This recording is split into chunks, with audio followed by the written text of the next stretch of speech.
जोहार दोस्तों, जय हिंद दोस्तों। हमारे चैनल पर आप लोगों का स्वागत है।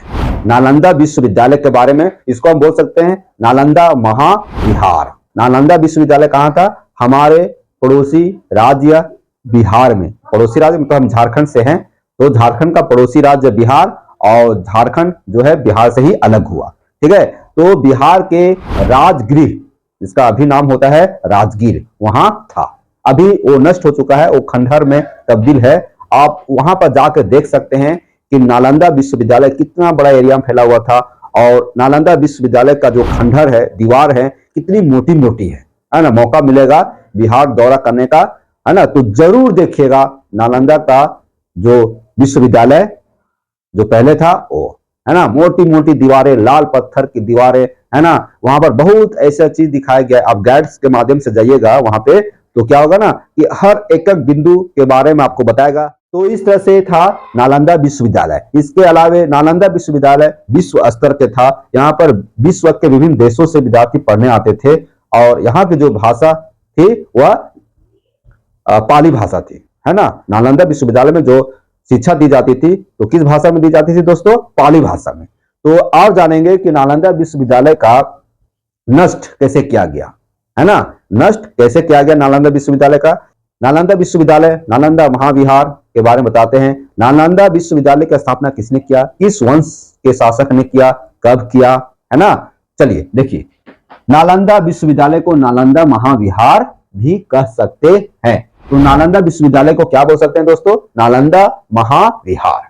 नालंदा विश्वविद्यालय प्राचीन भारत के शिक्षा के केंद्रों में महत्वपूर्ण स्थान रखता था। तो प्राचीन इतिहास में, प्राचीन काल में नालंदा विश्वविद्यालय का स्थान महत्वपूर्ण था क्योंकि यहाँ पर विदेश से भी विद्यार्थी पढ़ने आते थे। कहाँ था? तो ये राजगीर में है। नालंदा विश्वविद्यालय अभी खंडहर है तो कहाँ था दोस्तों? राजगीर में। राजगीर कहाँ है? बिहार में। राजगीर कहाँ है? बिहार में। इसकी स्थापना की बात किया जाए, नालंदा विश्वविद्यालय की स्थापना की बात किया जाए, है ना, नालंदा महाविहार की स्थापना की बात किया जाए दोस्तों, तो गुप्त शासक कुमार गुप्त, गुप्त वंश के राजा कुमार गुप्त के द्वारा 5वीं शताब्दी में किया गया, है ना। नालंदा महाविहार की स्थापना कब किया गया? 5वीं शताब्दी में। किसके द्वारा? गुप्त शासक कुमार गुप्त के द्वारा किया गया, मतलब गुप्त वंश के शासक कुमार गुप्त के द्वारा किया गया। इसके बाद जब गुप्त साम्राज्य पतन की ओर चला गया, उसके बाद जो राजा हुए वे भी इस नालंदा विश्वविद्यालय को संरक्षित करने में सहयोग किए। ठीक है, अब देखिए, यह विश्वविद्यालय अंतरराष्ट्रीय ख्याति प्राप्त विश्वविद्यालय था।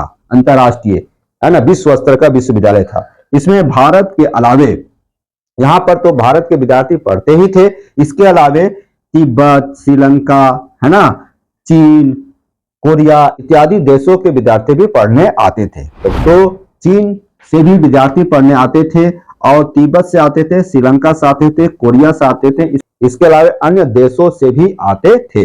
देखिए, जो नालंदा महाविहार था, यहाँ पर बौद्ध धर्म के महायान शाखा का अध्ययन विशेष रूप से होता था। विशेष रूप से बौद्ध धर्म के महायान शाखा से संबंध अध्ययन होता था, है ना, शाखा का अध्ययन किया जाता था। चीनी आत्री वेनसांग, देखिए चीनी आत्री वेनसांग फेमस है ना। हर परीक्षा के जीके में लगभग क्वेश्चन आता है कि वेनसांग भारत किसके शासनकाल में आया था? हर्षवर्धन के समय में आया था। ठीक है, तो यहाँ पर विद्यार्थी के रूप में वे रह चुके हैं, मतलब चीनी आत्री वेनसांग जो है विद्यार्थी के रूप में भी काम कर चुके हैं, विद्यार्थी के रूप में पढ़ चुके हैं, विद्यार्थी के रूप में रहे हैं और एक शिक्षक के रूप में भी काम किए हैं। और जो नालंदा महाविहार, नालंदा विश्वविद्यालय था, वहां की भाषा क्या था? शिक्षा का भाषा क्या था? पाली भाषा था। जो शिक्षा दी जाती थी पाली भाषा में, है ना। अब देखिए, नष्ट, नालंदा विश्वविद्यालय का नष्ट किसने किया?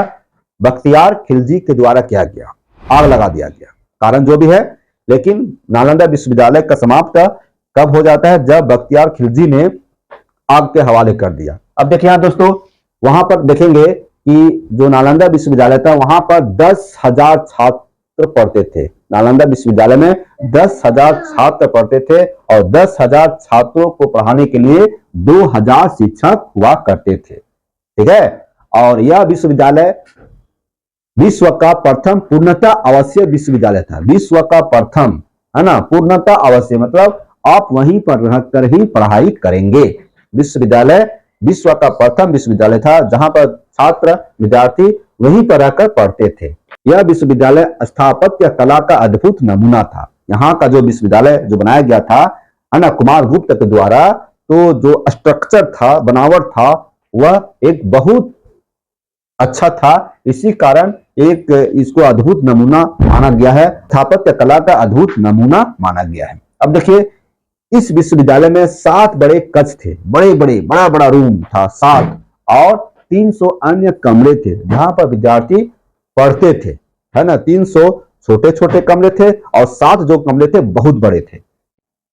अब इस विश्वविद्यालय में प्रवेश कैसे होते थे, मतलब विद्यार्थी वहां जाते थे तो पढ़ने के लिए उसे किस तरह से, किस परीक्षा से गुजरना पड़ता था, मतलब इंट्रेंस, अभी का बोल सकते हैं इंट्रेंस एग्जाम से गुजरना पड़ता था। तो दोस्तों, बात किया जाए प्रवेश का नियम के बारे में, तो 3 तरह से कठिन परीक्षा से होकर विद्यार्थियों को गुजरना पड़ता था। 3 तरह से परीक्षा होता था, फर्स्ट स्टेज, सेकेंड स्टेज और थर्ड स्टेज, ठीक है। अब 3 परीक्षा से गुजर कर आपको प्रवेश लेना है। तो जब 3 परीक्षा पास करेंगे तभी आपको प्रवेश मिलती थी। मतलब कहने का तात्पर्य यह हुआ कि परीक्षा और नहीं तो वहां पर एंट्री के लिए बहुत कठिन परीक्षा से गुजरना होता था विद्यार्थियों के लिए। यह जो विश्वविद्यालय था, है ना, नालंदा महाविहार या नालंदा विश्वविद्यालय जो था, सो 14 हेक्टेयर क्षेत्र में फैला हुआ था। 14 हेक्टेयर क्षेत्र में अभी भी आप देखेंगे विश्वविद्यालय में जाके, मतलब जो खंडर की स्थिति बना हुआ है वो भी बहुत बड़ा एरिया में फैला हुआ है ना, बहुत बड़ा एरिया में। बहुत तरह के बाग बगीचा भी लगाया गया है। पहले का जो दीवार था उसको बढ़िया से सजा कर रखा गया है ना। इस तरह से 14 हेक्टेयर क्षेत्र में फैला हुआ था। खुदाई में मिली सभी इमारतों का निर्माण लाल पत्थर से किया गया था। जो खुदाई से प्राप्त हुआ उसके माध्यम से स्पष्ट होता है कि नालंदा विश्वविद्यालय को जो बनाया गया था वो लाल पत्थर से बनाया गया था। तो दोस्तों, इस तरह से हम आपको बताएं कि नालंदा विश्वविद्यालय की स्थापना किसने किया, नालंदा महाविहार की स्थापना कौन से शासक ने किया, कब किया, है ना, किस तरह से उसका स्ट्रक्चर था, कितने विद्यार्थी पढ़ने की क्षमता था, कितने शिक्षक विद्वान शिक्षक वहां पढ़ाते थे। इस तरह से आपको कुछ बताने का कोशिश की। एक छोटी सी वीडियो है दोस्तों, उम्मीद करता हूं कि आपको अच्छा लगा। और दोस्तों, कहते हैं कि आप हमारे वीडियो को लाइक कीजिए और थोड़ा सब्सक्राइब कर लीजिए चैनल को, है ना। इसमें कोई पैसा वैसा तो लगता नहीं है, लेकिन आपका सब्सक्राइब से, आपका लाइक से हमारा थोड़ा सा मनोबल ऊंचा होता है। फिर मिलते हैं दोस्तों, नमस्कार, जय हिंद।